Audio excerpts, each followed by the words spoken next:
ਸਤਿ ਸ਼੍ਰੀ ਅਕਾਲ। ਤੁਸੀਂ ਵੇਖ ਰਹੇ ਹੋ ਟੀਵੀ ਪੰਜਾਬ ਤੇ ਮੈਂ ਹਾਂ ਤੁਹਾਡੇ ਨਾਲ ਇੰਦਰਪ੍ਰੀਤ ਕੌਰ ਸੰਗੇੜਾ। ਖਬਰਾਂ ਦੇ ਇਸ ਬੁਲੇਟਿਨ ਵਿੱਚ ਤੁਹਾਡਾ ਸਵਾਗਤ ਹੈ। ਸਭ ਤੋਂ ਪਹਿਲਾਂ ਨਜ਼ਰ ਮਾਰਦੇ ਹਾਂ ਹੈਡਲਾਈਨਸ ਤੇ। ਬੈਲਜੀਅਮ ਦੌਰੇ ਤੇ ਜਾਣਗੇ ਪ੍ਰਧਾਨ ਮੰਤਰੀ ਟਰੂਡੋ, ਸਾਂਝੀ ਕੀਤੀ ਦੌਰੇ ਬਾਰੇ ਜਾਣਕਾਰੀ। ਮਾਂ-ਬਾਪ ਕਦੋਂ ਆ ਸਕਣਗੇ ਕੈਨੇਡਾ, ਵਿਭਾਗ ਨੇ ਪੀਜੀਪੀ ਬਾਰੇ ਨਹੀਂ ਦਿੱਤੀ ਜਾਣਕਾਰੀ। ਯੂਕਰੇਨ ਨੇ ਦਿੱਤੀ ਤੀਜੇ ਵਿਸ਼ਵ ਯੁੱਧ ਦੀ ਚੇਤਾਵਨੀ, ਰਾਸ਼ਟਰਪਤੀ ਦਾ ਇਸ ਬਾਰੇ ਆਇਆ ਬਿਆਨ। ਯਾਤਰੀਆਂ ਲਈ ਪੂਰੀ ਤਰ੍ਹਾਂ ਖੁੱਲ੍ਹਾ ਕੈਨੇਡਾ, ਹੁਣ ਵੱਧ ਯਾਤਰੀ ਕੈਨੇਡਾ ਆਉਣ ਦੀ ਉਮੀਦ। ਪ੍ਰਧਾਨ ਮੰਤਰੀ ਜਸਟਿਨ ਟਰੂਡੋ ਬੈਲਜੀਅਮ ਦੌਰੇ ਦੇ ਉੱਪਰ ਜਾਣਗੇ, ਜਿਸ ਦੀ ਜਾਣਕਾਰੀ ਖੁਦ ਉਹਨਾਂ ਵੱਲੋਂ ਸੋਸ਼ਲ ਮੀਡੀਆ ਪਲੇਟਫਾਰਮ ਦੇ ਉੱਪਰ ਸਾਂਝੀ ਕੀਤੀ ਗਈ ਹੈ। ਪ੍ਰਧਾਨ ਮੰਤਰੀ ਦਾ ਇਹ ਦੌਰਾ ਕਿਸ ਤਰ੍ਹਾਂ ਦਾ ਹੋਣ ਵਾਲਾ ਹੈ, ਕਿਹੜੇ ਲੀਡਰਸ ਦੇ ਨਾਲ ਕਦੋਂ ਉਹਨਾਂ ਵੱਲੋਂ ਮੁਲਾਕਾਤ ਕੀਤੀ ਜਾਵੇਗੀ, ਇਹ ਵੀ ਖੁਦ ਪ੍ਰਧਾਨ ਮੰਤਰੀ ਜਸਟਿਨ ਟਰੂਡੋ ਵੱਲੋਂ ਦੱਸਿਆ ਗਿਆ ਹੈ। ਇਸ ਦੌਰਾਨ ਜੋ ਹਾਲਾਤ ਯੂਕਰੇਨ ਵਿੱਚ ਬਣੇ ਹੋਏ ਨੇ, ਇਸ ਦੇ ਉੱਪਰ ਚਰਚਾ ਕੀਤੀ ਜਾਵੇਗੀ। ਪ੍ਰਧਾਨ ਮੰਤਰੀ ਜਸਟਿਨ ਟਰੂਡੋ ਕੱਲ ਬੈਲਜੀਅਮ ਦੌਰੇ ਤੇ ਜਾ ਰਹੇ ਨੇ, ਜਿਸ ਦੀ ਜਾਣਕਾਰੀ ਉਹਨਾਂ ਵੱਲੋਂ ਖੁਦ ਸੋਸ਼ਲ ਮੀਡੀਆ ਪਲੇਟਫਾਰਮ ਦੇ ਉੱਪਰ ਸਾਂਝੀ ਕੀਤੀ ਗਈ ਹੈ। ਇਸ ਬੈਲਜੀਅਮ ਦੌਰੇ ਦੌਰਾਨ ਉਹਨਾਂ ਵੱਲੋਂ ਯੂਰਪ G7 ਅਤੇ ਨਾਟੋ ਲੀਡਰਸ ਨਾਲ ਮੁਲਾਕਾਤ ਕੀਤੀ ਜਾਵੇਗੀ। ਇਸ ਮੁਲਾਕਾਤ ਵਿੱਚ ਰਸ਼ੀਆ ਵੱਲੋਂ ਜੋ ਯੂਕਰੇਨ ਦੇ ਉੱਪਰ ਹਮਲਾ ਕੀਤਾ ਗਿਆ, ਇਸ ਸੰਬੰਧੀ ਆਪਣੇ ਵਿਚਾਰ ਲੀਡਰਸ ਵੱਲੋਂ ਸਾਂਝੇ ਕੀਤੇ ਜਾਣਗੇ। ਪ੍ਰਧਾਨ ਮੰਤਰੀ ਜਸਟਿਨ ਟਰੂਡੋ ਨੇ ਜਾਣਕਾਰੀ ਦਿੰਦਿਆਂ ਦੱਸਿਆ ਹੈ ਕਿ ਬੈਲਜੀਅਮ ਦੌਰੇ ਤੇ ਉਹ 23 ਮਾਰਚ ਤੋਂ 25 ਮਾਰਚ ਤੱਕ ਜਾਣਗੇ, ਜਿੱਥੇ ਉਹ ਯੂਰਪੀਅਨ ਯੂਨੀਅਨ, ਨਾਟੋ ਅਤੇ G7 ਲੀਡਰਸ ਨਾਲ ਮੁਲਾਕਾਤ ਕਰਨਗੇ ਤਾਂ ਕਿ ਰਸ਼ੀਆ ਵੱਲੋਂ ਕੀਤੇ ਗਏ ਹਮਲੇ ਖਿਲਾਫ ਉਹਨਾਂ ਵੱਲੋਂ ਕੋਆਰਡੀਨੇਟਡ ਰਿਸਪਾਂਸ ਬਣਾਇਆ ਜਾਵੇ। 23 ਮਾਰਚ ਨੂੰ ਪ੍ਰਧਾਨ ਮੰਤਰੀ ਜਸਟਿਨ ਟਰੂਡੋ ਵੱਲੋਂ ਯੂਰਪੀਅਨ ਪਾਰਲੀਮੈਂਟ ਨੂੰ ਐਡਰੈਸ ਕੀਤਾ ਜਾਵੇਗਾ, ਜਿੱਥੇ ਉਹ ਪੀਸ ਅਤੇ ਸਿਕਿਉਰਿਟੀ, ਡਿਫੈਂਡਿੰਗ ਡੈਮੋਕ੍ਰੇਸੀ ਦੇ ਉੱਪਰ ਬੋਲਣਗੇ। ਦੱਸ ਦਈਏ ਕਿ ਇਹ ਪ੍ਰਧਾਨ ਮੰਤਰੀ ਜਸਟਿਨ ਟਰੂਡੋ ਦਾ ਯੂਰਪੀਅਨ ਪਾਰਲੀਮੈਂਟ ਦੇ ਵਿੱਚ ਦੂਸਰਾ ਐਡਰੈਸ ਹੋਣ ਜਾ ਰਿਹਾ ਹੈ। 24 ਮਾਰਚ ਨੂੰ ਪ੍ਰਧਾਨ ਮੰਤਰੀ ਵੱਲੋਂ ਵੱਖ-ਵੱਖ ਲੀਡਰਸ ਨਾਲ ਮੁਲਾਕਾਤ ਕੀਤੀ ਜਾਵੇਗੀ। ਇਸ ਤੋਂ ਬਾਅਦ ਪ੍ਰਧਾਨ ਮੰਤਰੀ G7 ਹੈਡਸ ਆਫ ਸਟੇਟ ਅਤੇ ਗਵਰਨਮੈਂਟ ਮੀਟਿੰਗਸ ਨੂੰ ਅਟੈਂਡ ਕਰਨਗੇ, ਜਿੱਥੇ ਉਹਨਾਂ ਵੱਲੋਂ ਯੂਕਰੇਨ ਦੇ ਹਾਲਾਤਾਂ ਸੰਬੰਧੀ ਵਿਚਾਰ ਕੀਤੇ ਜਾਣਗੇ। ਪੇਰੈਂਟਸ ਗ੍ਰੈਂਡ ਪੇਰੈਂਟਸ ਪ੍ਰੋਗਰਾਮ ਤਹਿਤ ਮਾਂ-ਬਾਪ ਕੈਨੇਡਾ ਵਿੱਚ ਕਦੋਂ ਆ ਸਕਣਗੇ, ਇਸ ਦੀ ਜਾਣਕਾਰੀ IRCC ਵੱਲੋਂ ਸਾਂਝੀ ਨਹੀਂ ਕੀਤੀ ਗਈ। ਆਮ ਤੌਰ ਦੇ ਉੱਪਰ ਕੋਰੋਨਾ ਪੈਂਡੈਮਿਕ ਤੋਂ ਪਹਿਲਾਂ ਇਹ ਹੁੰਦਾ ਸੀ ਕਿ ਇਸ ਪ੍ਰੋਗਰਾਮ ਦੀਆਂ ਡਿਟੇਲ ਜਨਵਰੀ ਮਹੀਨੇ ਵਿੱਚ ਸਾਂਝੀਆਂ ਕਰ ਦਿੱਤੀਆਂ ਜਾਂਦੀਆਂ ਸਨ, ਪਰ ਕੋਰੋਨਾ ਪੈਂਡੈਮਿਕ ਤੋਂ ਲੈ ਕੇ ਹੁਣ ਤੱਕ ਇਹ ਦੇਖਣ ਵਿੱਚ ਆਇਆ ਕਿ ਡਿਟੇਲ ਆਟਮ ਸੀਜ਼ਨ ਦੇ ਵਿੱਚ ਸਾਂਝੀ ਕੀਤੀ ਜਾਂਦੀ ਹੈ ਤੇ ਹੁਣ ਦੇਖਣਾ ਹੋਵੇਗਾ ਕਿ ਵਿਭਾਗ ਵੱਲੋਂ ਜਾਣਕਾਰੀ ਕਦੋਂ ਦਿੱਤੀ ਜਾਂਦੀ ਹੈ, ਪਰ ਅਜੇ ਤੱਕ ਇਸ ਦੀਆਂ ਡਿਟੇਲ ਸਾਂਝੀਆਂ ਨਹੀਂ ਕੀਤੀਆਂ ਗਈਆਂ। IRCC ਵੱਲੋਂ ਅਜੇ ਤੱਕ parents and grandparents program ਦੇ ਬਾਰੇ ਕੋਈ ਵੀ ਡਿਟੇਲ ਸਾਂਝੀ ਨਹੀਂ ਕੀਤੀ ਗਈ। 14 ਮਾਰਚ 2022 ਨੂੰ IRCC ਵੱਲੋਂ ਦੱਸਿਆ ਗਿਆ ਸੀ ਕਿ ਉਹਨਾਂ ਵੱਲੋਂ ਜਲਦ parents and grandparents program 2022 ਦੇ ਬਾਰੇ ਜਾਣਕਾਰੀ ਸਾਂਝੀ ਕੀਤੀ ਜਾਵੇਗੀ। ਦੱਸ ਦਈਏ ਕਿ ਇਮੀਗ੍ਰੇਸ਼ਨ ਲੈਵਲਸ ਪਲਾਨ 2022 ਤੋਂ 2024 ਦੇ ਤਹਿਤ ਡਿਪਾਰਟਮੈਂਟ ਵੱਲੋਂ ਇਹ ਟਾਰਗੇਟ ਤੈਅ ਕੀਤਾ ਗਿਆ ਹੈ। ਇਸ ਸਾਲ 25,000 ਇਮੀਗ੍ਰੈਂਟਸ PGP ਪ੍ਰੋਗਰਾਮ ਤਹਿਤ ਹੋਣਗੇ। 2023 ਦੇ ਵਿੱਚ ਇਸ ਨੂੰ ਵਧਾ ਕੇ 28,500 ਅਤੇ 2024 ਵਿੱਚ 32,000 ਕਰ ਦਿੱਤਾ ਜਾਵੇਗਾ। ਕੋਰੋਨਾ ਪੈਂਡੈਮਿਕ ਤੋਂ ਪਹਿਲਾਂ ਆਮ ਤੌਰ ਤੇ ਜਨਵਰੀ ਮਹੀਨੇ ਦੌਰਾਨ PGP ਐਪਲੀਕੇਸ਼ਨ ਦੇ ਪ੍ਰੋਸੈਸ ਬਾਰੇ ਡਿਟੇਲ ਸਾਂਝੀ ਕਰ ਦਿੱਤੀ ਜਾਂਦੀ ਹੈ, ਪਰ 2020 ਅਤੇ 2021 ਦੌਰਾਨ ਸਾਰੀ ਜਾਣਕਾਰੀ ਆਟਮ ਦੇ ਵਿੱਚ ਦਿੱਤੀ ਗਈ ਸੀ ਤੇ ਇਸ ਵਾਰ ਵੀ ਕਿਵੇਂ ਇਸ ਦੀ ਪ੍ਰੋਸੈਸਿੰਗ ਰਹਿਣ ਵਾਲੀ ਹੈ, ਇਸ ਬਾਰੇ ਅਜੇ IRCC ਵੱਲੋਂ ਕੋਈ ਡਿਟੇਲ ਸਾਂਝੀ ਨਹੀਂ ਕੀਤੀ ਗਈ। ਜਾਣਕਾਰੀ ਲਈ ਦੱਸ ਦਈਏ ਕਿ ਜੇਕਰ ਸਪਾਂਸਰਸ ਵੱਲੋਂ PGP ਪ੍ਰੋਗਰਾਮ ਤਹਿਤ ਕਿਸੇ ਨੂੰ ਬੁਲਾਉਣਾ ਹੈ ਤੇ ਉਸ ਵਾਸਤੇ ਇੱਕ ਕ੍ਰਾਈਟੇਰੀਆ ਮੰਨਣਾ ਪੈਂਦਾ ਹੈ, ਜਿਸ ਮੁਤਾਬਕ ਸਿਰਫ ਉਹੀ ਅਪਲਾਈ ਕਰ ਸਕਣਗੇ ਜਿਹੜੇ ਕੈਨੇਡੀਅਨ ਸਿਟੀਜ਼ਨ ਜਾਂ ਫਿਰ PR ਨੇ, ਜਾਂ ਫਿਰ ਜਿਹੜੇ ਕੈਨੇਡੀਅਨ ਇੰਡੀਅਨ ਐਕਟ ਅਧੀਨ ਰਜਿਸਟਰਡ ਹਨ। ਅਪਲਾਈ ਵਾਲੇ ਦੀ ਉਮਰ ਘੱਟੋ ਘੱਟ 18 ਸਾਲ ਹੋਣੀ ਚਾਹੀਦੀ ਹੈ, ਉਹ ਕੈਨੇਡਾ ਵਿੱਚ ਹੋਣਾ ਚਾਹੀਦਾ ਹੈ ਤੇ ਉਸ ਲਈ ਮਿਨੀਮਮ ਨੈਸੈਸਰੀ ਇਨਕਮ ਲੈਵਲ ਨੂੰ ਪੂਰਾ ਕਰਨਾ ਜ਼ਰੂਰੀ ਹੋਵੇਗਾ। ਹੁਣ ਦੇਖਣਾ ਹੋਵੇਗਾ ਕਿ IRCC ਵਿਭਾਗ ਵੱਲੋਂ ਪੈਰੈਂਟਸ ਗ੍ਰੈਂਡ ਪੇਰੈਂਟਸ ਪ੍ਰੋਗਰਾਮ ਤਹਿਤ ਜਿਹੜੀ ਡਿਟੇਲ ਹੈ ਉਸ ਨੂੰ ਕਦੋਂ ਸਾਂਝਾ ਕੀਤਾ ਜਾਂਦਾ ਹੈ। ਰਸ਼ੀਆ ਦੇ ਰਾਸ਼ਟਰਪਤੀ ਵੱਲੋਂ ਤੀਸਰੇ ਵਿਸ਼ਵ ਯੁੱਧ ਦੀ ਚੇਤਾਵਨੀ ਦਿੱਤੀ ਗਈ। ਉਹਨਾਂ ਦਾ ਕਹਿਣਾ ਹੈ ਕਿ ਉਹ ਪੁਤਿਨ ਦੇ ਨਾਲ ਜਾਣੀ ਕਿ ਰਸ਼ੀਆ ਦੇ ਰਾਸ਼ਟਰਪਤੀ ਨਾਲ ਨੈਗੋਸੀਏਸ਼ਨ ਕਰਨ ਵਾਸਤੇ ਤਿਆਰ ਨੇ, ਪਰ ਜੇਕਰ ਉਹ ਇਸ ਦੇ ਵਿੱਚ ਫੇਲ ਹੁੰਦੇ ਨੇ ਤਾਂ ਫਿਰ ਤੀਸਰਾ ਵਿਸ਼ਵ ਯੁੱਧ ਹੋਏਗਾ। ਇਸ ਬਾਰੇ ਹੁਣ ਪੂਰੀ ਕੀ ਡਿਟੇਲ ਹੈ, ਕਿਉਂ ਉਹਨਾਂ ਵੱਲੋਂ ਅਜਿਹਾ ਕਿਹਾ ਗਿਆ, ਦੱਸਾਂਗੇ ਤੁਹਾਨੂੰ ਇਸ ਖਬਰ ਵਿੱਚ। ਯੂਕਰੇਨ ਦੇ ਰਾਸ਼ਟਰਪਤੀ ਵੱਲੋਂ ਵਰਲਡ ਵਾਰ 3 ਦੀ ਚੇਤਾਵਨੀ ਦਿੱਤੀ ਗਈ। ਉਹਨਾਂ ਦਾ ਕਹਿਣਾ ਹੈ ਕਿ ਮੈਂ ਪੁਤਿਨ ਨਾਲ ਨੈਗੋਸੀਏਸ਼ਨ ਕਰਨ ਦੇ ਲਈ ਤਿਆਰ ਹਾਂ, ਪਰ ਜੇ ਉਹ ਇਸ ਵਿੱਚ ਫੇਲ ਹੁੰਦੇ ਨੇ ਤਾਂ ਇਸ ਦਾ ਮਤਲਬ ਹੈ ਕਿ ਤੀਸਰੀ ਵਰਲਡ ਵਾਰ ਹੋਵੇਗੀ। ਯੂਕਰੇਨ ਦੇ ਰਾਸ਼ਟਰਪਤੀ ਦਾ ਕਹਿਣਾ ਹੈ ਕਿ ਨੈਗੋਸੀਏਸ਼ਨ ਦੇ ਬਿਨਾਂ ਇਸ ਜੰਗ ਨੂੰ ਹੁਣ ਖਤਮ ਨਹੀਂ ਕੀਤਾ ਜਾਵੇਗਾ ਅਤੇ ਉਹ ਤਿਆਰ ਨੇ ਕਿ ਪੁਤਿਨ ਦੇ ਨਾਲ, ਯਾਨੀ ਕਿ ਰਸ਼ੀਆ ਦੇ ਰਾਸ਼ਟਰਪਤੀ ਨਾਲ ਉਹਨਾਂ ਵੱਲੋਂ ਨੈਗੋਸੀਏਸ਼ਨ ਕੀਤੀ ਜਾਵੇ, ਪਰ ਜੇਕਰ ਉਹ ਇਸ ਵਿੱਚ ਅਸਫਲ ਰਹਿੰਦੇ ਨੇ ਤਾਂ ਫਿਰ ਉਹਨਾਂ ਵੱਲੋਂ ਤੀਸਰੇ ਵਿਸ਼ਵ ਯੁੱਧ ਸੰਬੰਧੀ ਚੇਤਾਵਨੀ ਦਿੱਤੀ ਗਈ। ਯੂਕਰੇਨ ਦੇ ਰਾਸ਼ਟਰਪਤੀ ਕਹਿੰਦੇ ਨੇ ਕਿ ਜੇਕਰ ਅਸੀਂ ਚਾਹੁੰਦੇ ਹਾਂ ਕਿ ਨੈਗੋਸੀਏਸ਼ਨ ਹੋਵੇ ਤਾਂ ਸਾਨੂੰ ਇਸ ਵਾਸਤੇ ਇੱਕ ਫਾਰਮੈਟ ਮੰਨਣਾ ਹੋਵੇਗਾ। ਲਗਾਤਾਰ ਹੁਣ ਯੂਕਰੇਨ ਦੇ ਰਾਸ਼ਟਰਪਤੀ ਵੱਲੋਂ ਨੈਗੋਸੀਏਸ਼ਨ ਸੰਬੰਧੀ ਆਪਣਾ ਪੱਖ ਰੱਖਿਆ ਜਾ ਰਿਹਾ ਹੈ। ਦੱਸ ਦਈਏ ਕਿ ਜੋ ਜੰਗ ਇਸ ਸਮੇਂ ਰਸ਼ੀਆ ਤੇ ਯੂਕਰੇਨ ਵਿੱਚ ਚੱਲ ਰਹੀ ਹੈ ਉਸ ਨੂੰ 4 ਹਫ਼ਤੇ ਹੋ ਚੁੱਕੇ ਨੇ। ਇਸ ਤੋਂ ਪਹਿਲਾਂ ਯੂਕਰੇਨ ਦੇ ਰਾਸ਼ਟਰਪਤੀ ਵੱਲੋਂ ਇਹ ਗੱਲ ਕਹੀ ਗਈ ਸੀ ਕਿ ਜੇਕਰ ਰਸ਼ੀਆ ਇਸ ਜੰਗ ਨੂੰ ਖਤਮ ਨਹੀਂ ਕਰਦਾ ਤੇ ਉਹਨਾਂ ਨੂੰ ਇਸ ਦਾ ਖਾਮਿਆਜ਼ਾ ਭੁਗਤਣਾ ਪਵੇਗਾ। ਹੁਣ ਜਦੋਂ ਯੂਕਰੇਨ ਦੇ ਰਾਸ਼ਟਰਪਤੀ ਵੱਲੋਂ ਨੈਗੋਸੀਏਸ਼ਨ ਦੀ ਗੱਲ ਕੀਤੀ ਗਈ ਤਾਂ ਇਸ ਦੌਰਾਨ ਉਹਨਾਂ ਵੱਲੋਂ ਇਹ ਗੱਲ ਕਹੀ ਗਈ ਕਿ ਜੇਕਰ ਯੂਕਰੇਨ ਨਾਟੋ ਦਾ ਹਿੱਸਾ ਹੁੰਦਾ ਤਾਂ ਇਹ ਜੰਗ ਕਦੇ ਵੀ ਸ਼ੁਰੂ ਨਾ ਹੁੰਦੀ। ਉਹਨਾਂ ਕਿਹਾ ਕਿ ਮੈਨੂੰ ਮੇਰੇ ਦੇਸ਼ ਅਤੇ ਦੇਸ਼ ਦੇ ਲੋਕਾਂ ਵਾਸਤੇ ਸਿਕਿਉਰਿਟੀ ਗਾਰੰਟੀ ਚਾਹੀਦੀ ਹੈ। ਉਹ ਕਹਿੰਦੇ ਨੇ ਕਿ ਜੇਕਰ ਨਾਟੋ ਮੈਂਬਰਸ ਚਾਹੁੰਦੇ ਨੇ ਕਿ ਅਸੀਂ ਉਹਨਾਂ ਦੇ ਅਲਾਇੰਸ ਦਾ ਹਿੱਸਾ ਬਣੀਏ ਤਾਂ ਫਿਰ ਇਸ ਸੰਬੰਧੀ ਉਹ ਜਲਦ ਫੈਸਲਾ ਲੈਣ, ਕਿਉਂਕਿ ਲਗਾਤਾਰ ਯੂਕਰੇਨ ਦੇ ਵਿੱਚ ਕਈ ਲੋਕ ਆਪਣੀ ਜਾਨ ਗਵਾ ਰਹੇ ਹਨ। ਯਾਤਰੀਆਂ ਦੇ ਵਾਸਤੇ ਪੂਰੀ ਤਰ੍ਹਾਂ ਨਾਲ ਕੈਨੇਡਾ ਖੋਲ੍ਹ ਦਿੱਤਾ ਗਿਆ ਹੈ। ਫੁੱਲੀ ਵੈਕਸੀਨੇਟਡ ਯਾਤਰੀਆਂ ਲਈ ਹਾਲ ਹੀ ਵਿੱਚ ਇੱਕ ਵੱਡਾ ਐਲਾਨ ਵੀ ਸਰਕਾਰ ਵੱਲੋਂ ਕੀਤਾ ਗਿਆ। 에ਅਰਲਾਈਨ ਇੰਡਸਟਰੀ ਵੱਲੋਂ ਟੂਰਿਜ਼ਮ ਸੈਕਟਰ ਵੱਲੋਂ ਇਸ ਐਲਾਨ ਦਾ ਸਵਾਗਤ ਕੀਤਾ ਗਿਆ ਤੇ ਹੁਣ ਉਹਨਾਂ ਵੱਲੋਂ ਇਸ ਚੀਜ਼ ਨੂੰ ਲੈ ਕੇ ਤਿਆਰੀਆਂ ਕੀਤੀਆਂ ਜਾ ਰਹੀਆਂ ਨੇ ਕਿ ਟੂਰਿਸਟ ਜਿਹੜੇ ਕੈਨੇਡਾ ਵਿੱਚ ਆਉਣਗੇ ਉਹਨਾਂ ਦਾ ਸਵਾਗਤ ਕੀਤਾ ਜਾਵੇ। ਕੋਰੋਨਾ ਪੈਂਡੇਮਿਕ ਦਾ ਵੱਡਾ ਅਸਰ ਟੂਰਿਜ਼ਮ ਅਤੇ 에ਅਰਲਾਈਨ ਇੰਡਸਟਰੀ ਦੇ ਉੱਪਰ ਪਿਆ, ਜਿਸ ਤੋਂ ਹੁਣ ਉੱਭਰਨ ਦੀ ਇਹਨਾਂ ਇੰਡਸਟਰੀਜ਼ ਵੱਲੋਂ ਲਗਾਤਾਰ ਕੋਸ਼ਿਸ਼ ਕੀਤੀ ਜਾ ਰਹੀ ਹੈ। ਯਾਤਰੀਆਂ ਵਾਸਤੇ ਕੈਨੇਡਾ ਨੂੰ ਪੂਰੀ ਤਰ੍ਹਾਂ ਖੋਲ੍ਹ ਦਿੱਤਾ ਗਿਆ ਹੈ, ਜਿੱਥੇ ਹੁਣ ਯਾਤਰੀ ਬਿਨਾਂ ਕਿਸੇ ਰੁਕਾਵਟ ਦੇ ਕੈਨੇਡਾ ਵਿੱਚ ਦਾਖਲ ਹੋ ਸਕਦੇ ਨੇ। ਕੋਰੋਨਾ ਵਾਇਰਸ ਦੀਆਂ ਕਈ ਪਾਬੰਦੀਆਂ ਹੁਣ ਖਤਮ ਕਰ ਦਿੱਤੀਆਂ ਗਈਆਂ ਨੇ, ਜਿੱਥੇ ਆਉਣ ਵਾਲੇ ਯਾਤਰੀਆਂ ਨੂੰ ਵੱਡੀ ਰਾਹਤ ਦੇ ਦਿੱਤੀ ਗਈ ਹੈ। ਹੁਣ ਜਿਸ ਤਰ੍ਹਾਂ ਫੈਡਰਲ ਸਰਕਾਰ ਵੱਲੋਂ ਹਾਲ ਹੀ ਵਿੱਚ ਟੈਸਟ ਦੀ ਸ਼ਰਤ ਨੂੰ ਖਤਮ ਕਰਨ ਦਾ ਐਲਾਨ ਕੀਤਾ ਗਿਆ, ਉਸ ਤੋਂ ਬਾਅਦ ਉਮੀਦ ਕੀਤੀ ਜਾ ਰਹੀ ਹੈ ਕਿ ਇਸ ਵਾਰ ਯਾਤਰਾ ਸੰਬੰਧੀ ਕੈਨੇਡਾ ਦੀ ਕਾਫੀ ਡਿਮਾਂਡ ਰਹਿਣ ਵਾਲੀ ਹੈ। 1 ਅਪ੍ਰੈਲ ਤੋਂ ਜਿਹੜੇ ਫੁੱਲੀ ਵੈਕਸੀਨੇਟਡ ਯਾਤਰੀ ਨੇ ਉਹ ਬਿਨਾਂ ਕੋਰੋਨਾ ਵਾਇਰਸ ਦਾ ਟੈਸਟ ਕਰਵਾਏ ਕੈਨੇਡਾ ਵਿੱਚ ਦਾਖਲ ਹੋ ਸਕਣਗੇ। ਇਸ ਤੋਂ ਪਹਿਲਾਂ ਸਰਕਾਰ ਵੱਲੋਂ PCR ਟੈਸਟ ਸੰਬੰਧੀ ਰਾਹਤ ਦਿੱਤੀ ਗਈ ਸੀ, ਪਰ ਹੁਣ ਟੈਸਟ ਦੀ ਸ਼ਰਤ ਫੁੱਲੀ ਵੈਕਸੀਨੇਟਡ ਯਾਤਰੀਆਂ ਵਾਸਤੇ ਮੁਕੰਮਲ ਤੌਰ ਤੇ ਖਤਮ ਕਰ ਦਿੱਤੀ ਗਈ ਹੈ। ਇਸ ਤੋਂ ਇਲਾਵਾ ਜਿਹੜੇ ਯਾਤਰੀ ਕੈਨੇਡਾ ਆਉਣਗੇ ਉਹਨਾਂ ਦੀ ਪਹੁੰਚਣ ਦੇ ਉੱਪਰ ਰੈਂਡਮ ਟੈਸਟਿੰਗ ਕੀਤੀ ਜਾ ਸਕਦੀ ਹੈ, ਜਿਸ ਬਾਰੇ ਸਰਕਾਰ ਵੱਲੋਂ ਪਹਿਲਾਂ ਹੀ ਸਪਸ਼ਟ ਕਰ ਦਿੱਤਾ ਗਿਆ। ਜਦੋਂ ਹੁਣ ਸਰਕਾਰ ਵੱਲੋਂ ਯਾਤਰਾ ਸੰਬੰਧੀ ਇਹ ਵੱਡਾ ਐਲਾਨ ਕੀਤਾ ਗਿਆ ਤਾਂ 에ਅਰਲਾਈਨਸ ਵੱਲੋਂ ਇਸ ਦਾ ਸਵਾਗਤ ਕੀਤਾ ਗਿਆ ਤੇ ਉਹਨਾਂ ਨੂੰ ਉਮੀਦ ਹੈ ਕਿ ਹੁਣ ਕਾਫੀ ਯਾਤਰੀ ਕੈਨੇਡਾ ਵਿੱਚ ਆਉਣਗੇ, ਕਿਉਂਕਿ ਕਾਫੀ ਲੰਬੇ ਸਮੇਂ ਤੋਂ ਟਰੈਵਲ ਤੇ ਟੂਰਿਜ਼ਮ ਇੰਡਸਟਰੀ ਬੁਰੀ ਤਰ੍ਹਾਂ ਪ੍ਰਭਾਵਿਤ ਹੋਈ।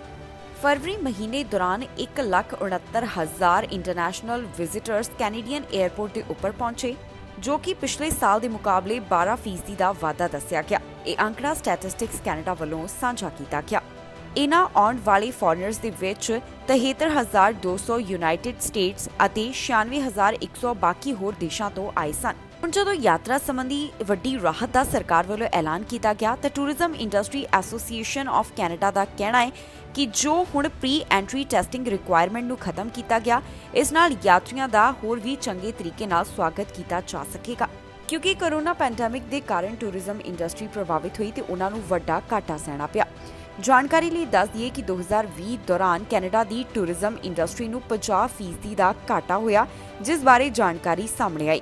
ਇਸ ਦਾ ਸਾਫ਼ ਸ਼ਬਦਾਂ ਵਿੱਚ ਮਤਲਬ ਹੈ ਕਿ ਦੇਸ਼ ਨੂੰ $15,722 ਮਿਲੀਅਨ ਦਾ ਇਸ ਖੇਤਰ ਵਿੱਚ ਘਾਟਾ ਸਹਿਣਾ ਪਿਆ। ਯੂਕਰੇਨ ਦੇ ਵਿੱਚ ਕਈ ਲੋਕਾਂ ਨੂੰ ਹੁਣ ਹਥਿਆਰ ਚਲਾਉਣ ਦੀ ਸਿਖਲਾਈ ਦਿੱਤੀ ਜਾ ਰਹੀ ਹੈ। ਟੀਨੇਜਰਸ ਤੋਂ ਲੈ ਕੇ 65 ਸਾਲ ਤੱਕ ਦੇ ਵਿਦਿਆਰਥੀਆਂ ਨੂੰ AK-47 ਚਲਾਉਣੀ ਸਿਖਾਈ ਜਾ ਰਹੀ ਹੈ। ਇਸ ਸਮੇਂ ਯੂਕਰੇਨ ਵਿੱਚ ਜਿਹੜੇ ਹਾਲਾਤ ਬਣੇ ਹੋਏ ਨੇ, ਆਮ ਲੋਕਾਂ ਵੱਲੋਂ ਵੀ ਹਥਿਆਰ ਚੁੱਕੇ ਗਏ ਅਤੇ ਹੁਣ ਕਈ ਹਿੱਸਿਆਂ ਵਿੱਚ ਜਿਹੜੇ ਲੋਕ ਨੇ, ਆਮ ਲੋਕ ਨੇ, ਉਹਨਾਂ ਨੂੰ ਹਥਿਆਰ ਚਲਾਉਣ ਦੇ ਬਾਰੇ ਟ੍ਰੇਨਿੰਗ ਦਿੱਤੀ ਜਾ ਰਹੀ ਹੈ। ਯੂਕਰੇਨ ਵੱਲੋਂ ਕਈਆਂ ਨੂੰ ਹੁਣ ਹਥਿਆਰ ਦੀ ਸਿਖਲਾਈ ਦਿੱਤੀ ਜਾ ਰਹੀ ਹੈ। ਜੀ ਹਾਂ, ਰਿਵਿਊ ਤੋਂ ਇਹ ਮਾਮਲਾ ਸਾਹਮਣੇ ਹੈ, ਜਿੱਥੇ ਕਈਆਂ ਨੂੰ AK-47 ਚਲਾਉਣ ਦੀ ਟ੍ਰੇਨਿੰਗ ਦਿੱਤੀ ਜਾ ਰਹੀ ਹੈ।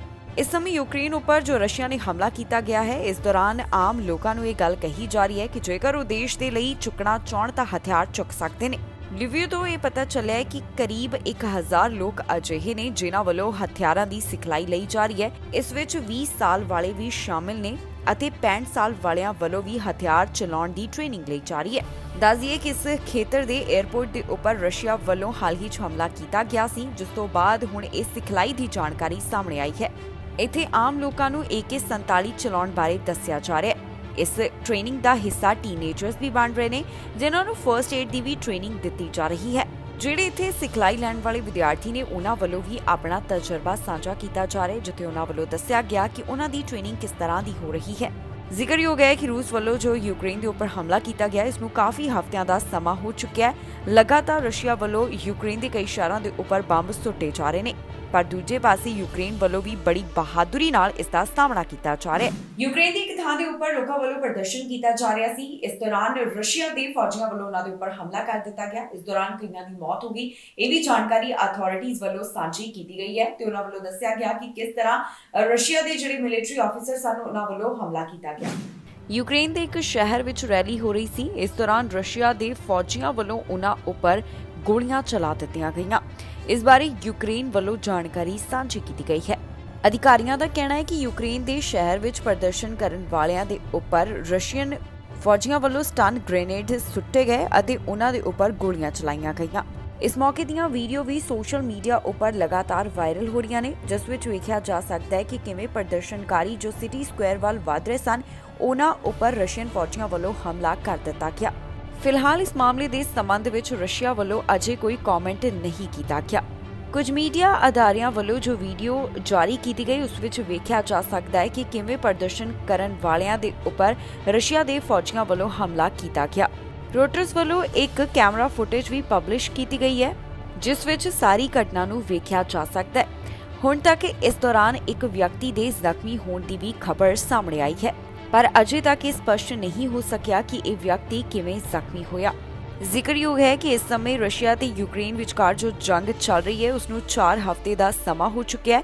ਇਸ ਜੰਗ ਦੇ ਬਾਰੇ ਅਜੇ ਕੋਈ ਵੀ ਨਤੀਜਾ ਨਿਕਲ ਕੇ ਸਾਹਮਣੇ ਨਹੀਂ ਆਇਆ। ਯੂਕਰੇਨ ਦੇ ਰਾਸ਼ਟਰਪਤੀ ਵੱਲੋਂ ਰਸ਼ੀਆ ਦੇ ਰਾਸ਼ਟਰਪਤੀ ਨਾਲ ਨੈਗੋਸੀਏਸ਼ਨ ਕਰਨ ਸੰਬੰਧੀ ਵਿਚਾਰ ਸਾਂਝੇ ਕੀਤੇ ਗਏ ਸਨ, ਪਰ ਨਾਲ ਹੀ ਉਹਨਾਂ ਨੇ ਕਹਿ ਦਿੱਤਾ ਕਿ ਜੇਕਰ ਉਹ ਨੈਗੋਸੀਏਸ਼ਨ ਵਿੱਚ ਫੇਲ ਹੋਏ ਤਾਂ ਫਿਰ ਤੀਸਰਾ ਵਿਸ਼ਵ ਯੁੱਧ ਹੋਵੇਗਾ।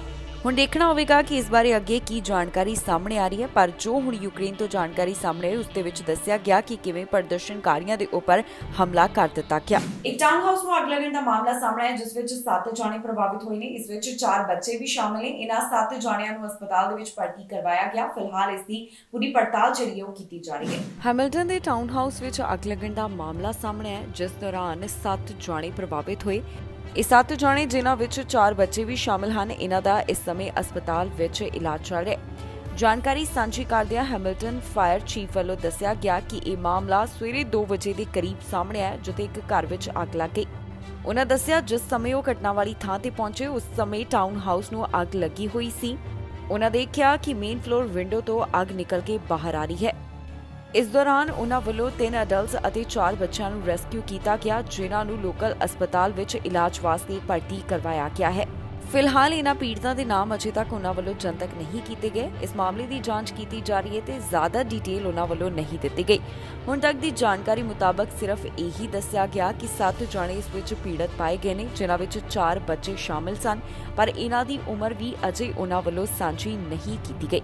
ਹੁਣ ਇਸ ਮਾਮਲੇ ਦੀ ਪੜਤਾਲ ਕੀਤੀ ਜਾ ਰਹੀ ਹੈ ਤਾਂ ਕਿ ਇਸ ਦੇ ਅਸਲ ਕਾਰਨਾਂ ਦਾ ਪਤਾ ਲਗਾਇਆ ਜਾ ਸਕੇ। ਅਮਰੀਕਾ ਦੇ ਰਾਸ਼ਟਰਪਤੀ ਜੋ ਬਾਈਡਨ ਪੋਲੈਂਡ ਦੇ ਵਿੱਚ ਜਾਣਗੇ। ਇਸ ਦੀ ਜਾਣਕਾਰੀ ਵਾਈਟ ਹਾਊਸ ਵੱਲੋਂ ਸਾਂਝੀ ਕੀਤੀ ਗਈ ਹੈ। ਉਹਨਾਂ ਦਾ ਕਹਿਣਾ ਹੈ ਕਿ ਜਿਸ ਦੌਰੇ ਦੇ ਉੱਪਰ ਰਾਸ਼ਟਰਪਤੀ ਜਾ ਰਹੇ ਨੇ ਇਸ ਦੌਰਾਨ ਉਹ ਪੋਲੈਂਡ ਦੇ ਵਿੱਚ ਵੀ ਜਾਣਗੇ। ਅਮਰੀਕਾ ਦੇ ਰਾਸ਼ਟਰਪਤੀ ਜੋ ਬਾਈਡਨ ਇਸ ਹਫ਼ਤੇ ਯੂਰਪ ਦੌਰੇ ਦੌਰਾਨ ਪੋਲੈਂਡ ਦੇ ਵਿੱਚ ਜਾਣਗੇ ਜਿਸ ਦੀ ਜਾਣਕਾਰੀ ਵਾਈਟ ਹਾਊਸ ਵੱਲੋਂ ਸਾਂਝੀ ਕੀਤੀ ਗਈ ਹੈ।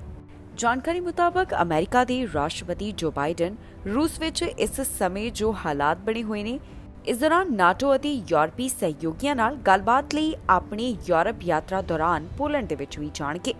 ਇਸ ਦੀ ਸਾਰੀ ਜਾਣਕਾਰੀ ਵਾਈਟ ਹਾਊਸ ਦੀ ਪ੍ਰੈਸ ਸਕੱਤਰ ਜੀਨ ਵੱਲੋਂ ਸਾਂਝੀ ਕੀਤੀ ਗਈ। ਉਹਨਾਂ ਨੇ ਕਿਹਾ ਕਿ ਰਾਸ਼ਟਰਪਤੀ ਜੋ ਬਾਈਡਨ ਵਾਸ਼ਿੰਗਟਨ ਤੋਂ ਰਵਾਨਾ ਹੋਣਗੇ ਜਿੱਥੇ ਉਹ ਪੋਲੈਂਡ ਦੇ ਵਿੱਚ ਵੀ ਜਾਣਗੇ। ਉਹਨਾਂ ਵੱਲੋਂ ਦੇਸ਼ ਦੇ ਨੇਤਾਵਾਂ ਨਾਲ ਮੁਲਾਕਾਤ ਕੀਤੀ ਜਾਵੇਗੀ। ਜਾਣਕਾਰੀ ਲਈ ਦੱਸ ਦਈਏ ਕਿ ਪੋਲੈਂਡ ਦੇ ਵਿੱਚ ਹੁਣ ਤੱਕ ਯੂਕਰੇਨ ਤੋਂ ਕਈ ਲੋਕ ਜਾ ਚੁੱਕੇ ਨੇ। ਪੋਲੈਂਡ ਵੱਲੋਂ 20 ਲੱਖ ਤੋਂ ਵੱਧ ਲੋਕਾਂ ਨੂੰ ਹੁਣ ਤੱਕ ਸ਼ਰਨ ਦਿੱਤੀ ਜਾ ਚੁੱਕੀ ਹੈ। ਜ਼ਿਕਰਯੋਗ ਹੈ ਕਿ ਹੁਣ ਤੱਕ ਜੰਗ ਕਾਰਨ ਕਈ ਲੋਕ ਯੂਕਰੇਨ ਛੱਡ ਚੁੱਕੇ ਨੇ। ਵੱਡੀ ਗਿਣਤੀ ਵਿੱਚ ਲੋਕਾਂ ਦੀ ਗਿਣਤੀ ਹੈ ਜਿਨ੍ਹਾਂ ਨੇ ਆਪਣਾ ਦੇਸ਼ ਛੱਡ ਦਿੱਤਾ ਤੇ ਅਲੱਗ-ਅਲੱਗ ਦੇਸ਼ਾਂ ਵਿੱਚ ਜਾ ਕੇ ਸ਼ਰਨ ਲੈ ਰਹੇ ਨੇ, ਜਿੱਥੇ ਪੋਲੈਂਡ ਵੱਲੋਂ ਇਹਨਾਂ ਲੋਕਾਂ ਨੂੰ ਸ਼ਰਨ ਦਿੱਤੀ ਜਾ ਰਹੀ ਹੈ। ਦੂਜੇ ਪਾਸੇ ਕਈ ਦੇਸ਼ ਵੀ ਐਲਾਨ ਕਰ ਚੁੱਕੇ ਨੇ ਕਿ ਉਹਨਾਂ ਵੱਲੋਂ ਵੀ ਯੂਕਰੇਨ ਰਿਫਿਊਜੀਆਂ ਦਾ ਸਵਾਗਤ ਕੀਤਾ ਜਾਵੇਗਾ। ਇਸ ਵਿੱਚ ਕੈਨੇਡਾ ਦਾ ਵੀ ਨਾਮ ਸ਼ਾਮਿਲ ਹੈ। ਓਨਟਾਰੀਓ ਸਰਕਾਰ ਵੱਲੋਂ ਇੱਕ ਨਵਾਂ ਕਾਨੂੰਨ ਲਿਆਉਣ ਦੀ ਤਿਆਰੀ ਕੀਤੀ ਜਾ ਰਹੀ ਹੈ। ਇਹ ਕਾਨੂੰਨ ਨਾਲ ਸੰਬੰਧਿਤ ਬਿੱਲ ਜਿਹੜਾ ਹੈ ਉਹ ਅਜੇ ਪੇਸ਼ ਕੀਤਾ ਜਾਵੇਗਾ। ਇਸ ਦੇ ਵਿੱਚ ਇਹ ਹੋਵੇਗਾ ਕਿ ਜੋ ਬਲੌਕੇਜ ਹੈ ਉਸ ਨੂੰ ਰੋਕਣ ਸੰਬੰਧੀ ਇੱਕ ਕਾਨੂੰਨ ਲਿਆਂਦਾ ਜਾਵੇਗਾ। ਇਸ ਦੀ ਕੀ ਹੋਰ ਡਿਟੇਲ ਹੈ ਦੱਸਾਂਗੇ ਤੁਹਾਨੂੰ ਇਸ ਖਬਰ ਵਿੱਚ। ਓਨਟਾਰੀਓ ਵੱਲੋਂ ਇੱਕ ਖਾਸ ਕਾਨੂੰਨ ਲਿਆਂਦਾ ਜਾ ਰਿਹਾ ਹੈ ਜਿਸ ਨਾਲ ਅੰਤਰਰਾਸ਼ਟਰੀ ਬਾਰਡਰ ਕ੍ਰਾਸਿੰਗ ਅਤੇ ਗੈਰ ਕਾਨੂੰਨੀ ਘੇਰਾਬੰਦੀ ਨੂੰ ਰੋਕਿਆ ਜਾਵੇਗਾ। ਦਰਅਸਲ ਫਰਵਰੀ ਮਹੀਨੇ ਦੌਰਾਨ ਜੋ ਵੱਡੀ ਪੱਧਰ ਤੇ ਟਰੱਕ ਡਰਾਈਵਰਸ ਵੱਲੋਂ ਲਾਜ਼ਮੀ ਵੈਕਸੀਨੇਸ਼ਨ ਨੀਤੀ ਦਾ ਵਿਰੋਧ ਕਰਦਿਆਂ ਪ੍ਰਦਰਸ਼ਨ ਕੀਤਾ ਗਿਆ।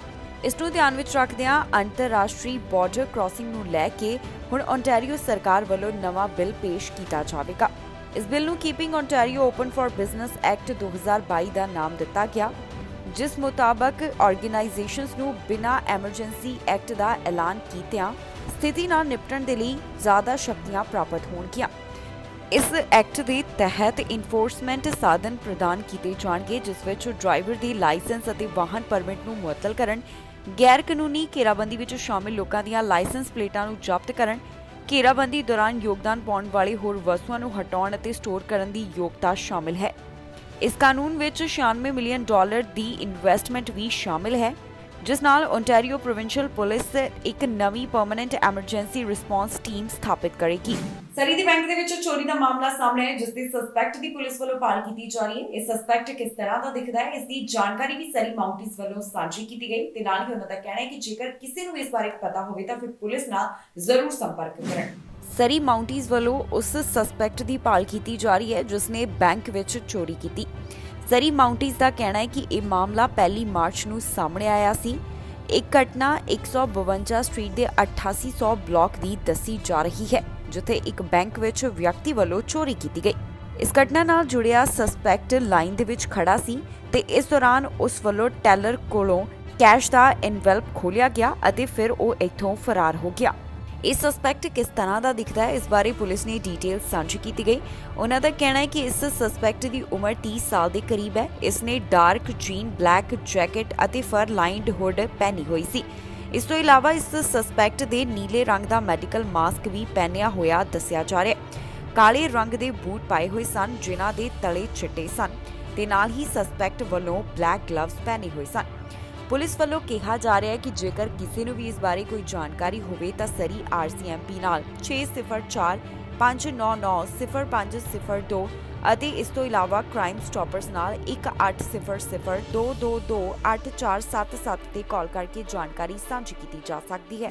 ਸਨਵਿੰਗ ਫਲਾਈਟ ਦੇ ਉੱਪਰ ਪਾਰਟੀ ਕਰਨ ਦੇ ਮਾਮਲੇ ਸੰਬੰਧੀ ਤਾਜ਼ਾ ਜਾਣਕਾਰੀ ਸਾਹਮਣੇ ਆਈ ਹੈ। ਹੋਰ ਵੀ ਕਈ ਜਾਣਿਆਂ ਦੇ ਉੱਪਰ ਹੁਣ ਕਾਰਵਾਈ ਕੀਤੀ ਗਈ। 6 ਜਾਣਿਆਂ ਨੂੰ $5000 ਦਾ ਜੁਰਮਾਨਾ ਲਗਾਇਆ ਗਿਆ, ਜਿਸ ਬਾਰੇ ਟਰਾਂਸਪੋਰਟ ਮੰਤਰੀ ਵੱਲੋਂ ਦੱਸਿਆ ਗਿਆ ਤੇ ਉਹਨਾਂ ਦਾ ਇਸ ਬਾਰੇ ਟਵੀਟ ਵੀ ਸਾਹਮਣੇ ਆਇਆ।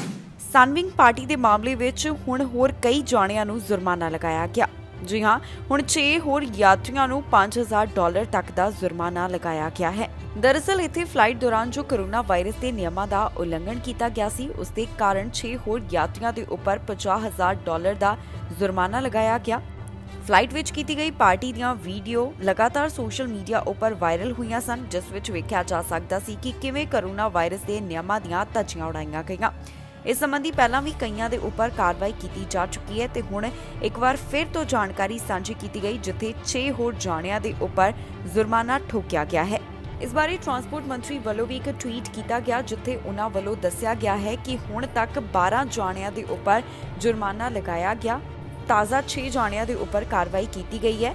ਜ਼ਿਕਰਯੋਗ ਹੈ ਕਿ ਸਨਵਿੰਗ ਫਲਾਈਟ ਦਾ ਇਹ ਮਾਮਲਾ 30 ਦਸੰਬਰ ਨੂੰ ਸਾਹਮਣੇ ਆਇਆ ਸੀ, ਜਿੱਥੇ ਯਾਤਰੀਆਂ ਵੱਲੋਂ ਕੋਰੋਨਾ ਵਾਇਰਸ ਦਾ ਨਿਯਮ ਉਲੰਘਣ ਕਰਦਿਆਂ ਪਾਰਟੀ ਕੀਤੀ ਗਈ, ਜਿਸ ਦੀਆਂ ਤਸਵੀਰਾਂ ਸੋਸ਼ਲ ਮੀਡੀਆ ਉੱਪਰ ਕਾਫੀ ਚਰਚਾ ਦਾ ਵਿਸ਼ਾ ਬਣੀਆਂ ਸਨ। ਸਰੀ ਤੋਂ ਵੈਕਸੀਨੇਸ਼ਨ ਦੇ ਬਾਰੇ ਜਾਣਕਾਰੀ ਸਾਹਮਣੇ ਆਈ, ਜਿੱਥੇ ਕਾਫੀ ਲੋਕਾਂ ਵੱਲੋਂ ਕੋਵਿਡ-19 ਵੈਕਸੀਨ ਲਗਾਈ ਜਾ ਰਹੀ ਹੈ। ਵੱਡੀ ਗਿਣਤੀ ਵਿੱਚ ਲੋਕਾਂ ਵੱਲੋਂ ਕੋਵਿਡ-19 ਵੈਕਸੀਨ ਦਾ ਪਹਿਲਾ ਡੋਜ਼ ਤਾਂ ਲਗਵਾਇਆ ਗਿਆ, ਪਰ ਹੁਣ ਤੀਸਰਾ ਟੀਕਾ ਲਗਵਾਉਣ ਵਾਲਿਆਂ ਦੀ ਗਿਣਤੀ ਵੀ ਪਹਿਲਾਂ ਦੇ ਮੁਕਾਬਲੇ ਕਾਫੀ ਹੈ। ਸਰੀ ਤੋਂ ਵੈਕਸੀਨੇਸ਼ਨ ਬਾਰੇ ਚੰਗੀ ਖਬਰ ਸਾਹਮਣੇ ਆਈ ਹੈ, ਜਿੱਥੇ ਕਾਫੀ ਲੋਕਾਂ ਵੱਲੋਂ ਕੋਵਿਡ-19 ਵੈਕਸੀਨ ਹਾਸਲ ਕਰ ਲਈ ਗਈ। ਇਹ ਜਾਣਕਾਰੀ BCCDC ਵੱਲੋਂ ਸਾਂਝੀ ਕੀਤੀ ਗਈ, ਜਿੱਥੇ ਉਹਨਾਂ ਵੱਲੋਂ ਦੱਸਿਆ ਗਿਆ ਕਿ North Surrey, Whalley, Guildford, West Newton, East Newton, Fleetwood, Cloverdale, Panorama ਤੇ ਸਾਊਥ ਸਰੀ ਵਿੱਚ ਇਸ ਸਮੇਂ ਵੈਕਸੀਨੇਸ਼ਨ ਰੇਟ ਕੀ ਹੈ।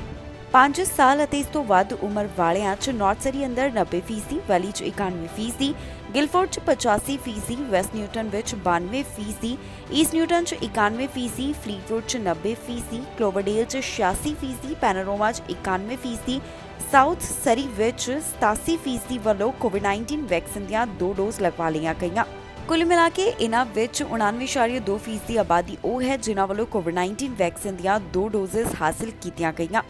5 ਸਾਲ ਤੋਂ ਲੈ ਕੇ 11 ਸਾਲ ਵਾਲਿਆਂ 'ਚ ਨਾਰਥ ਸਰੀ ਅੰਦਰ 48%, ਵੈਲੀ 'ਚ 49, ਗਿਲਫੋਰਡ 'ਚ 51, West Newton 45, East Newton 47, Fleetwood 55, Cloverdale 59 Panorama 97 South Surrey 'ਚ 63% ਵੱਲੋਂ ਕੋਵਿਡ-19 ਵੈਕਸੀਨ ਦੀ ਪਹਿਲੀ ਡੋਜ਼ ਹਾਸਲ ਕੀਤੀ ਗਈ। ਇਸ ਦਾ ਮਤਲਬ ਹੈ ਕਿ 52.7% ਦੀ ਆਬਾਦੀ ਵੱਲੋਂ ਕੋਵਿਡ-19 ਵੈਕਸੀਨ ਦੀ ਪਹਿਲੀ ਡੋਜ਼ ਇੱਥੇ ਲਗਵਾ ਲਈ ਗਈ ਹੈ। 18 ਸਾਲ ਅਤੇ ਇਸ ਤੋਂ ਵੱਧ ਉਮਰ ਵਾਲਿਆਂ 'ਚ ਨਾਰਥ ਸਰੀ ਅੰਦਰ 96, ਵੈਲੀ 'ਚ 98, Guildford 90, West Newton 99, East Newton 98, Fleetwood 95, Cloverdale 92, Panorama 97, South Surrey ਵਿੱਚ 92 ਵੱਲੋਂ ਕੋਵਿਡ-19 ਵੈਕਸੀਨ ਦੀਆਂ ਦੋਨੋਂ ਡੋਜ਼ਸ ਹਾਸਲ ਕਰ ਲਈਆਂ ਗਈਆਂ। ਕੁੱਲ ਮਿਲਾ ਕੇ 95.2% ਦੀ ਆਬਾਦੀ ਵੱਲੋਂ ਇੱਥੇ ਕੋਵਿਡ-19 ਵੈਕਸੀਨ ਦੀਆਂ ਦੋਨੋਂ ਡੋਜ਼ਸ ਹਾਸਲ ਕੀਤੀਆਂ ਜਾ ਚੁੱਕੀਆਂ ਨੇ। ਇਸ ਦੇ ਨਾਲ ਹੀ ਦੱਸਿਆ ਗਿਆ ਕਿ ਸਰੀ ਵਿੱਚ ਬੂਸਟਰ ਸ਼ਾਟ ਕਿੰਨਿਆਂ ਵੱਲੋਂ ਲਗਵਾਇਆ ਗਿਆ।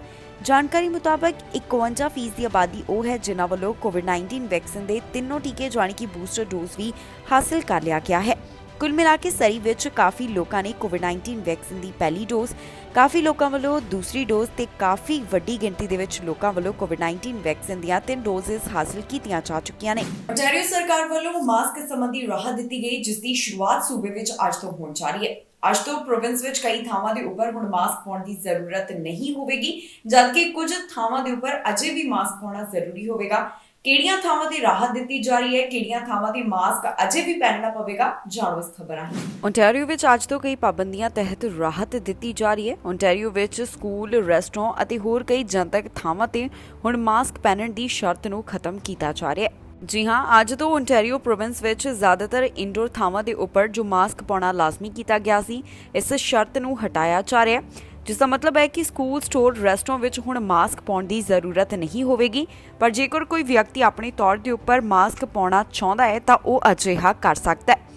ਜ਼ਿਕਰਯੋਗ ਹੈ ਕਿ ਕੁਝ ਹਫ਼ਤੇ ਪਹਿਲਾਂ ontario ਵਿੱਚ ਵੈਕਸੀਨੇਸ਼ਨ ਦਾ ਪ੍ਰੂਫ ਜੋ ਮੰਗਿਆ ਜਾਂਦਾ ਸੀ, ਉਹ ਸਿਲਸਿਲਾ ਵੀ ਖਤਮ ਕਰ ਦਿੱਤਾ ਗਿਆ। ਅੱਜ ਕਈ ਥਾਵਾਂ ਤੇ ਰਾਹਤ ਦਿੱਤੀ ਜਾ ਰਹੀ ਹੈ, ਪਰ ਅਪ੍ਰੈਲ ਮਹੀਨੇ ਦੇ ਆਖਿਰ ਤੱਕ public transit, long term care homes, shelters, jail ਅਤੇ ਹੋਰ ਕਈ ਥਾਵਾਂ ਦੇ ਉੱਪਰ ਮਾਸਕ ਪਾਉਣਾ ਅਜੇ ਵੀ ਜ਼ਰੂਰੀ ਹੋਵੇਗਾ। ਅਪ੍ਰੈਲ ਦੇ ਆਖਿਰ ਵਿੱਚ ਪ੍ਰੋਵਿੰਸ ਵੱਲੋਂ ਬਾਕੀ ਦੀਆਂ ਕੋਵਿਡ-19 ਪਾਬੰਦੀਆਂ ਹਟਾਉਣ ਸੰਬੰਧੀ ਵੀ ਯੋਜਨਾ ਉਲੀਕੀ ਗਈ ਹੈ। ਹੁਣ ਜੋ ontario ਵਿੱਚ ਪਹਿਲਾਂ ਦੇ ਮੁਕਾਬਲੇ ਹਾਲਾਤ ਸੁਧਰਦੇ ਹੋਏ ਦਿਖਾਈ ਦੇ ਰਹੇ ਨੇ, ਇਸ ਨੂੰ ਧਿਆਨ ਵਿੱਚ ਰੱਖਦਿਆਂ ਹੀ ਮਾਸਕ ਲਾਜ਼ਮੀ ਕੀਤੇ ਜਾਣ ਨੂੰ ਹੁਣ ਖਤਮ ਕੀਤਾ ਜਾ ਰਿਹਾ ਹੈ। ਇਸ ਬਾਰੇ ontario ਦੇ ਪ੍ਰੀਮੀਅਰ ਡਗਫੋਰਡ ਵੱਲੋਂ ਐਲਾਨ ਕੀਤਾ ਗਿਆ ਸੀ। ਜ਼ਿਕਰਯੋਗ ਹੈ ਕਿ ਮਾਰਚ 2020 ਤੋਂ ਹੀ ਕੋਰੋਨਾ ਵਾਇਰਸ ਕਾਰਨ ਵੱਖ-ਵੱਖ ਥਾਵਾਂ ਦੇ ਉੱਪਰ ਪਾਬੰਦੀਆਂ ਲਗਾਈਆਂ ਗਈਆਂ ਸਨ, ਪਰ ਜਿਵੇਂ-ਜਿਵੇਂ ਹਾਲਾਤ ਸੁਧਰਦੇ ਦਿਖਾਈ ਦਿੱਤੇ ਤਾਂ ਫਿਰ ਸੂਬਿਆਂ ਵੱਲੋਂ ਢਿੱਲ ਦਿੱਤੀ ਗਈ। ਪਰ ਜਦੋਂ ਇੱਕ ਵਾਰ ਫਿਰ ਤੋਂ ਕੋਰੋਨਾ ਵਾਇਰਸ ਦਾ ਨਵਾਂ ਵੇਰੀਐਂਟ ਸਾਹਮਣੇ ਆਇਆ ਤਾਂ ਮੁੜ ਤੋਂ ਕੈਨੇਡਾ ਦੇ ਸੂਬਿਆਂ ਵੱਲੋਂ ਸਖਤੀ ਕਰ ਦਿੱਤੀ ਗਈ। ਵੈਕਸੀਨੇਸ਼ਨ ਰੇਟ ਅਤੇ ਹੋਰ ਕਈ ਚੀਜ਼ਾਂ ਨੂੰ ਹੁਣ ਧਿਆਨ ਵਿੱਚ ਰੱਖਦਿਆਂ ਪ੍ਰੋਵਿੰਸਸ ਵੱਲੋਂ ਮੁੜ ਤੋਂ ਰਾਹਤ ਦਿੱਤੀ ਜਾ ਰਹੀ ਹੈ।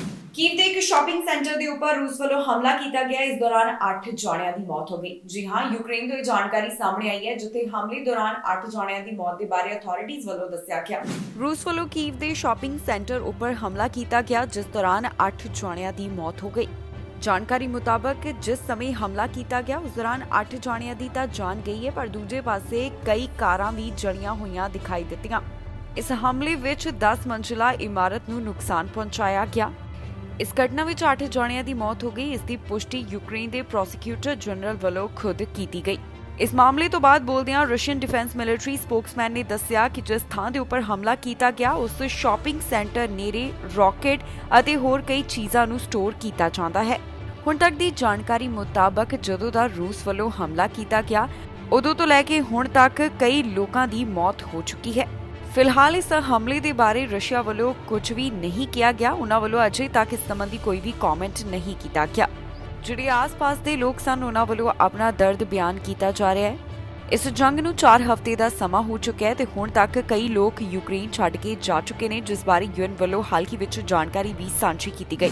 ਇਸ ਖਬਰ ਵਿੱਚ ਜਾਣਕਾਰੀ ਤੁਹਾਡੇ ਨਾਲ ਸਾਂਝੀ ਕਰਾਂਗੇ ਕਿ ਕੈਨੇਡਾ ਦੇ ਕਿਹੜੇ ਹਿੱਸੇ ਤੋਂ ਕਿੰਨੇ ਕੋਰੋਨਾ ਵਾਇਰਸ ਦੇ ਮਾਮਲੇ ਸਾਹਮਣੇ ਆਏ। ਕੈਨੇਡਾ ਵਿੱਚ ਇਸ ਸਮੇਂ ਕੋਰੋਨਾ ਵਾਇਰਸ ਦੇ ਕੀ ਹਾਲਾਤ ਬਣੇ ਹੋਏ ਨੇ, ਕੀ ਸਥਿਤੀ ਬਣੀ ਹੋਈ ਹੈ, ਦੱਸਾਂਗੇ ਤੁਹਾਨੂੰ ਸਾਰੀ ਡਿਟੇਲ ਇਸ ਖਬਰ ਵਿੱਚ। ontario ਦੇ ਹਸਪਤਾਲ ਵਿੱਚ ਪਹਿਲਾਂ ਦੇ ਮੁਕਾਬਲੇ ਮਰੀਜ਼ਾਂ ਦੀ ਗਿਣਤੀ ਘੱਟ ਹੋਈ ਹੈ, ਜਿਨ੍ਹਾਂ ਦਾ ਕੋਰੋਨਾ ਵਾਇਰਸ ਕਾਰਨ ਇਲਾਜ ਚੱਲ ਰਿਹਾ ਹੈ। ਤਾਜ਼ਾ ਜਾਣਕਾਰੀ ਮੁਤਾਬਕ ਹਸਪਤਾਲ ਵਿੱਚ ਇਸ ਸਮੇਂ 551 ਦੇ ਕਰੀਬ ਮਰੀਜ਼ ਹਨ, ਜਿਨ੍ਹਾਂ ਦਾ ਕੋਰੋਨਾ ਵਾਇਰਸ ਕਾਰਨ ਇੱਥੇ ਇਲਾਜ ਚੱਲ ਰਿਹਾ ਹੈ। ਇਸ ਤੋਂ ਇਲਾਵਾ ਇੰਟੈਂਸਿਵ ਕੇਅਰ ਅਧੀਨ 181 ਦੀ ਗਿਣਤੀ ਦੱਸੀ ਗਈ ਹੈ। ਸੂਬੇ ਤੋਂ 24 ਘੰਟਿਆਂ ਦੌਰਾਨ 1217 ਕੋਰੋਨਾ ਵਾਇਰਸ ਦੇ ਮਾਮਲੇ ਦਰਜ ਕੀਤੇ ਗਏ, ਜਿਸ ਤੋਂ ਬਾਅਦ ਹੁਣ ਤੱਕ ਦੇ ਸਾਹਮਣੇ ਆਉਣ ਵਾਲੇ ਮਾਮਲਿਆਂ ਦਾ ਅੰਕੜਾ 11,39,418 ਦੱਸਿਆ ਗਿਆ। 24 ਘੰਟਿਆਂ ਦੌਰਾਨ 4 ਮੌਤਾਂ ਇਸ ਵਾਇਰਸ ਕਾਰਨ ਦਰਜ ਕੀਤੀਆਂ ਗਈਆਂ, ਜਿਸ ਤੋਂ ਬਾਅਦ ਹੁਣ ਤੱਕ ਦਾ ਮੌਤਾਂ ਦਾ ਅੰਕੜਾ 12,336 ਦੇ ਉੱਪਰ ਪਹੁੰਚ ਗਿਆ। ਰਿਕਵਰਡ ਕੇਸਿਸ ਦੀ ਗਿਣਤੀ 11,10,677 ਦੇ ਕਰੀਬ ਦੱਸੀ ਗਈ।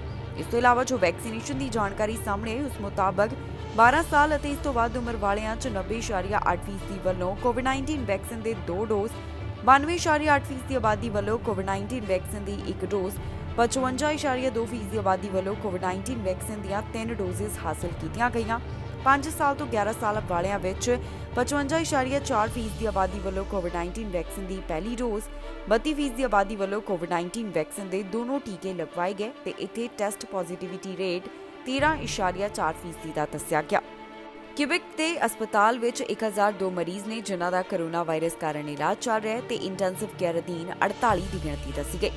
24 ਘੰਟੇ ਦੌਰਾਨ 907 ਮਾਮਲੇ ਦਰਜ ਕੀਤੇ ਗਏ ਅਤੇ 5 ਮੌਤਾਂ ਇਸ ਵਾਇਰਸ ਕਾਰਨ ਹੋਈਆਂ। ਪੈਂਡੈਮਿਕ ਦੀ ਸ਼ੁਰੂਆਤ ਤੋਂ ਲੈ ਕੇ ਹੁਣ ਤੱਕ ਕੁੱਲ 9,45,506 ਕੋਰੋਨਾ ਦੇ ਮਾਮਲੇ ਸਾਹਮਣੇ ਆ ਚੁੱਕੇ ਨੇ। 14,265 ਮੌਤਾਂ ਇਸ ਵਾਇਰਸ ਕਾਰਨ ਹੋ ਚੁੱਕੀਆਂ ਨੇ। ਵੈਕਸੀਨੇਸ਼ਨ ਦੀ ਜਾਣਕਾਰੀ ਮੁਤਾਬਕ 5 ਸਾਲ ਅਤੇ ਇਸ ਤੋਂ ਵੱਧ ਉਮਰ ਵਾਲਿਆਂ 'ਚ 91% ਦੀ ਆਬਾਦੀ ਵੱਲੋਂ ਕੋਵਿਡ-19 ਵੈਕਸੀਨ ਦੀ ਪਹਿਲੀ ਡੋਜ਼, 87% ਦੀ ਆਬਾਦੀ ਵੱਲੋਂ ਕੋਵਿਡ-19 ਵੈਕਸੀਨ ਦੇ 2 ਟੀਕੇ ਅਤੇ 52% ਦੀ ਆਬਾਦੀ ਵੱਲੋਂ ਕੋਵਿਡ-19 ਵੈਕਸੀਨ ਦੇ 3 ਟੀਕੇ ਹਾਸਲ ਕੀਤੇ ਗਏ ਹਨ। ਇਸ ਦੇ ਨਾਲ ਹੀ ਜਾਂਦੇ ਇੱਕ ਵਾਰ ਫਿਰ ਤੋਂ ਨਜ਼ਰ ਮਾਰਦੇ ਹਾਂ ਹੈਡਲਾਈਨਸ ਤੇ। ਬੈਲਜੀਅਮ ਦੌਰੇ ਤੇ ਜਾਣਗੇ ਪ੍ਰਧਾਨ ਮੰਤਰੀ ਟਰੂਡੋ, ਸਾਂਝੀ ਕੀਤੀ ਦੌਰੇ ਬਾਰੇ ਜਾਣਕਾਰੀ। ਮਾਂ-ਬਾਪ ਕਦੋਂ ਆ ਸਕਣਗੇ ਕੈਨੇਡਾ, ਵਿਭਾਗ ਨੇ ਪੀਜੀਪੀ ਬਾਰੇ ਨਹੀਂ ਦਿੱਤੀ ਜਾਣਕਾਰੀ। ਯੂਕਰੇਨ ਨੇ ਦਿੱਤੀ ਤੀਜੇ ਵਿਸ਼ਵ ਯੁੱਧ ਦੀ ਚੇਤਾਵਨੀ, ਰਾਸ਼ਟਰਪਤੀ ਦਾ ਇਸ ਬਾਰੇ ਆਇਆ ਬਿਆਨ। ਯਾਤਰੀਆਂ ਲਈ ਪੂਰੀ ਤਰ੍ਹਾਂ ਖੁੱਲਾ ਕੈਨੇਡਾ, ਹੁਣ ਵੱਧ ਯਾਤਰੀ ਕੈਨੇਡਾ ਆਉਣ ਦੀ ਉਮੀਦ। ਖਬਰਾਂ ਦੇ ਇਸ ਬੁਲੇਟਿਨ ਵਿੱਚ ਇੰਨਾ ਹੀ। ਫਿਲਹਾਲ ਮੈਨੂੰ ਇੰਦਰਪ੍ਰੀਤ ਕੌਰ ਸੰਗੇੜਾ ਨੂੰ ਦਿਓ ਇਜਾਜ਼ਤ ਤੇ ਤੁਸੀਂ ਵੇਖਦੇ ਰਹੋ ਟੀਵੀ ਪੰਜਾਬ।